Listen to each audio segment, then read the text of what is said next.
Siguiente, el sexenio de la Madrid, del presidente de la Madrid, cuando el doctor Guillermo Soberón era el secretario de Salud. Y en esta reforma se implantó un modelo que fue muy prevalente en toda América Latina y otras regiones del mundo, en Asia también, en donde se fue desplazando la capacidad pública hacia la capacidad privada. Se pretendió que el mercado privado, la salud vista como un mercado, como un negocio, podría sustituir las capacidades de un Estado nacional que pensara en el bienestar. Ese fue el modelo. Esto no es ninguna suposición nuestra, eso está documentado por los propios autores. El propio doctor Soberón lo escribió así cuando era el líder de este proyecto. Esto desde luego se complementó después con el modelo de protección social y salud, conocido más comúnmente como Seguro Popular, en donde se separó el financiamiento de la provisión de servicios. Lo mismo con la intención de acelerar la participación privada en lo que consideraban ellos como el mercado de la salud, como un producto comercial. Y se invirtió poco en el desarrollo de personal. Cuando el propio doctor Soberón fue rector de la Universidad Nacional Autónoma de México, se achicaron las escuelas de medicina. La Facultad de Medicina de la UNAM, que es la más grande del país, pasó de tener generaciones de 6 a 8 mil estudiantes a 1000. En mis tiempos, cuando estudié en los años 80 tardíos, empezábamos 1000, terminábamos 250. Obviamente este fenómeno generalizado en todas las universidades del país llevó a que se produjera menor cantidad de personal de la que hoy se necesita. Y el déficit mayor, como ya lo señalaba mi maestro también en las diapositivas, es en médicas y médicos especialistas. Hay especialidades, por ejemplo en salud mental, donde tenemos números mínimos. En oncología pediátrica, para el tratamiento de niñas, niños con cáncer, tenemos menos de 2 decenas de especialistas que estén activamente trabajando en las instituciones públicas.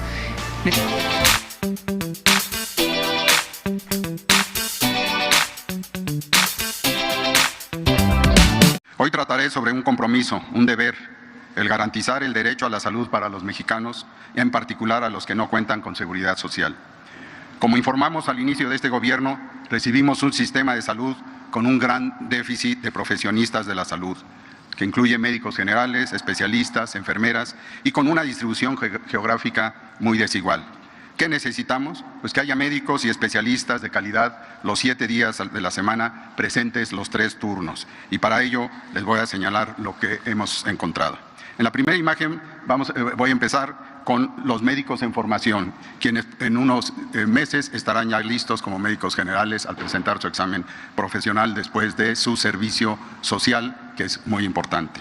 Contamos con 13.725 médicos internos de pregrado en este año y como ustedes pueden ver, 5.500 lo hacen el internado en salud, en la Secretaría de Salud, en los hospitales de la misma, 7.095 en el Instituto Mexicano del Seguro Social y 1.130 en el ISSSTE.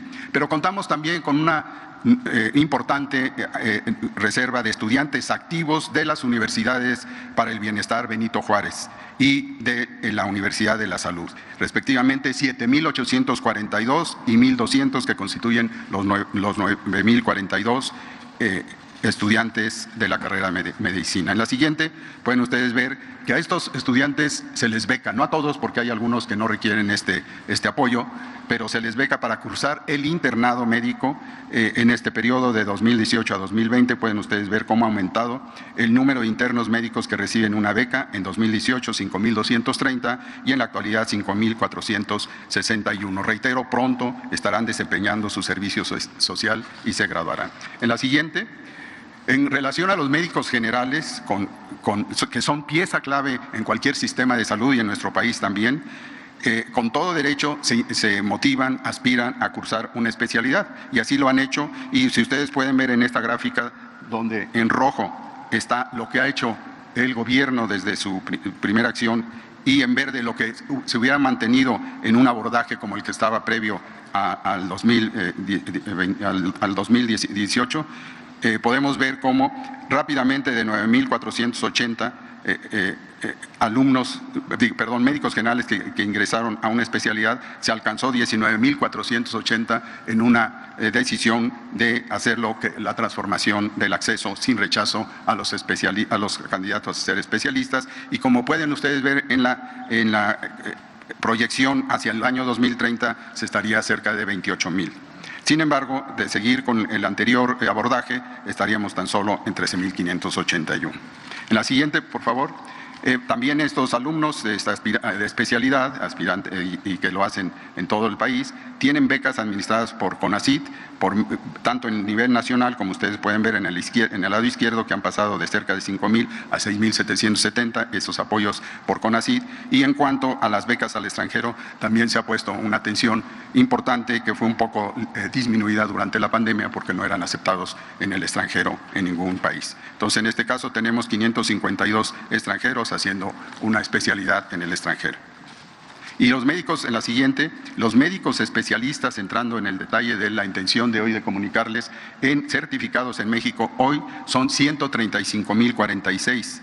Y esto, desde luego, podemos apreciar en este mapa que su ubicación sigue siendo en las grandes ciudades. Podemos ver, por ejemplo, Jalisco, 11,222, 9,569 en Nuevo León, la Ciudad de México con 35,474 especialistas trabajando aquí, y la distribución diferente en los estados.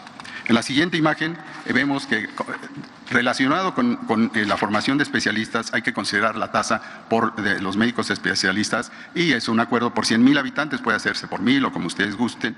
Y antes de la pandemia México contaba con 119 especialistas por cada 100,000 habitantes. Hoy cuenta con los ya mencionados 135,046, lo que equivale a 107.2 por cada 100,000 habitantes. Hubo, como ustedes pueden ver, de 119 a 107 una disminución debido, entre otras cosas, a la pandemia y a la falta de recertificación, entre otras razones. Y lo que sí está en la raya horizontal es recordarles que las recomendaciones internacionales son de 230 médicos por cada 100,000 habitantes, lo que muestra claramente que requerimos más especialistas. Ahora, en una parte muy importante al final, tenemos que hay plazas vacantes, y les pongo de ejemplo en esta mapa y tabla lo que sucede en el Instituto Mexicano del Seguro Social.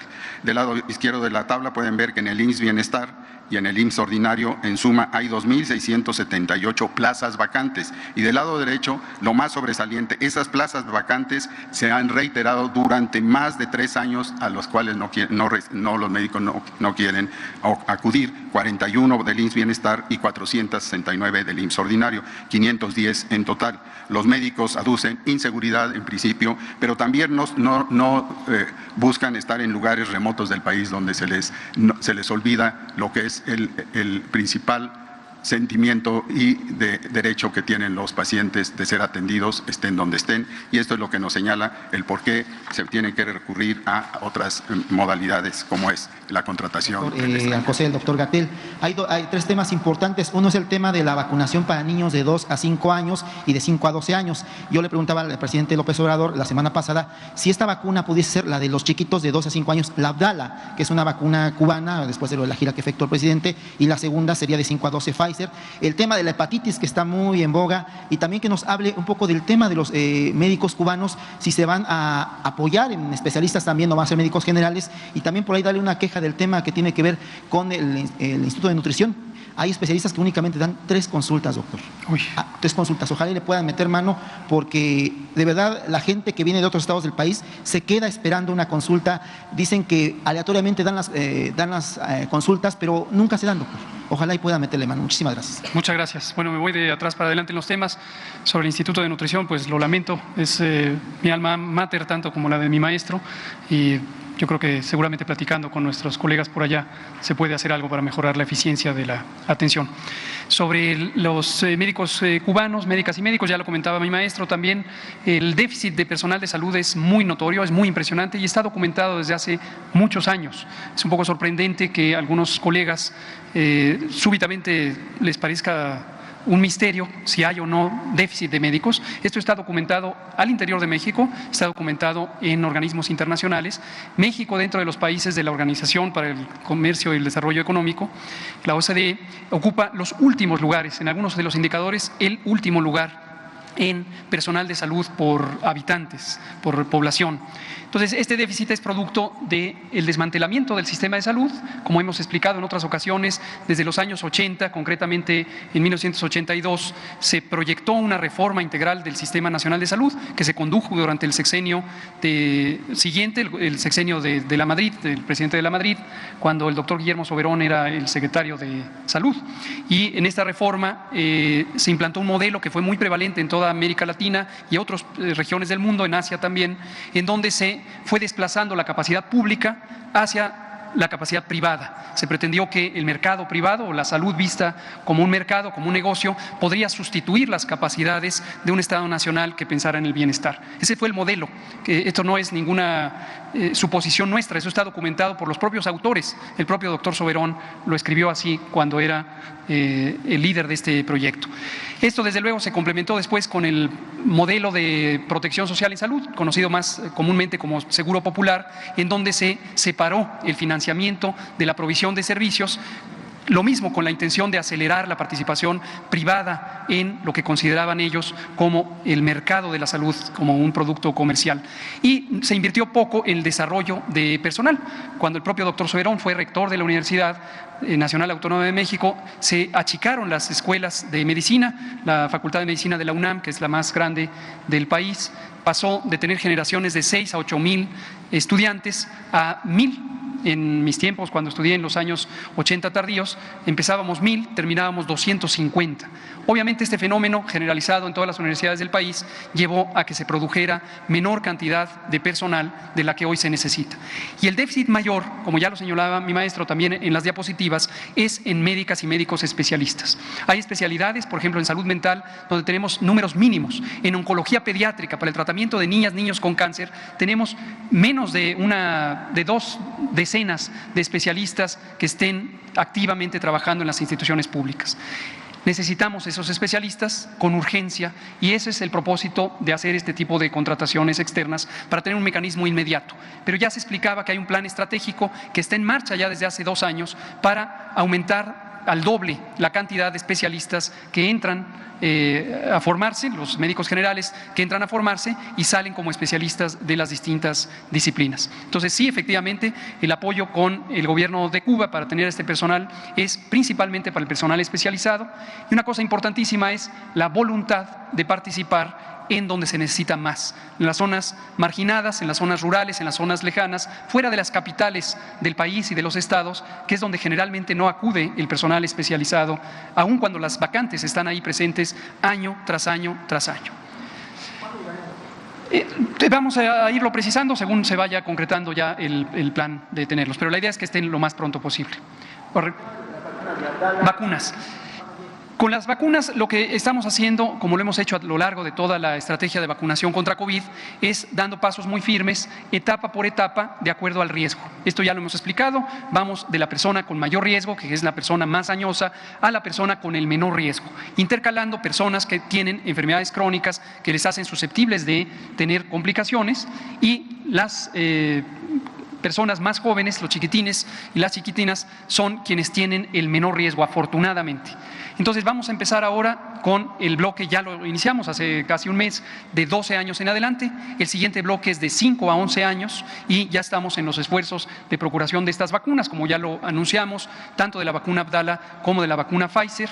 Y en su momento, de acuerdo a los distintos análisis que haya y las publicaciones científicas que muestren las propiedades de las vacunas, en el grupo más pequeño evaluaremos, por un lado, si es conveniente utilizarlas y por el otro lado, si es necesario utilizarlas en cuanto a la necesidad de proteger a poblaciones que ya tienen riesgos mínimos. No perder de vista que la condición de riesgo depende también del curso de la propia epidemia. No es lo mismo el momento más activo de la epidemia, en donde en general toda la población tiene riesgos más grandes, comparado con este momento que llevamos ya por casi 4 meses, en donde tenemos mínima actividad epidémica. Y sin perder de vista que mientras la epidemia siga activa en cualquier parte del mundo, nos mantenemos activos en la vigilancia día con día con día para detectar cualquier cambio en la situación. Como le digo, lo que estamos es ya en los procesos de procuración, en los procesos de adquisición y en simultáneo están también los análisis en COFEPRIS, no solo para las vacunas que eventualmente pudieran llegar, sino para los propios expedientes técnicos correspondientes a estas vacunas. ¿Cómo está el tema de lo que es esta hepatitis? ¿Cómo no? Vamos a dar sintéticamente, pero un panorama más general. La hepatitis es una enfermedad aguda, una enfermedad de evolución acelerada o de la que estamos hablando. También hay hepatitis crónicas, hepatitis de largo tiempo. Pero las hepatitis agudas ocurren en corto tiempo y dentro de las hepatitis agudas, en general, la mayoría de los casos son casos leves, pero puede haber hepatitis grave. La que hoy interesa o que es motivo de esta noticia es la hepatitis grave.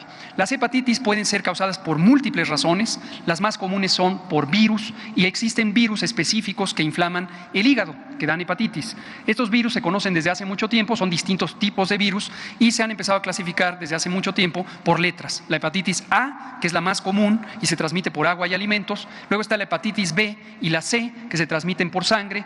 Luego hay otras, la D y la E, que son las más conocidas como virus específicos de hepatitis. En este caso, la hepatitis de la que estamos hablando, de la que la Organización Mundial de la Salud emitió una alerta hace cerca de un mes, es una hepatitis de causa desconocida. Y este problema empezó en el Reino Unido y se empezó a detectar en otros países, ya incluido México, en la medida en que respondimos a la alerta de la OMS y estamos informando y analizando todos los casos. Pero es muy importante tener presente que hasta el momento, ni en México ni en el mundo, existe evidencia para confirmar o para descartar, ninguna de las dos cosas, cuál es la causa de esta hepatitis. No se puede asegurar que sea infecciosa, no se puede descartar que sea infecciosa.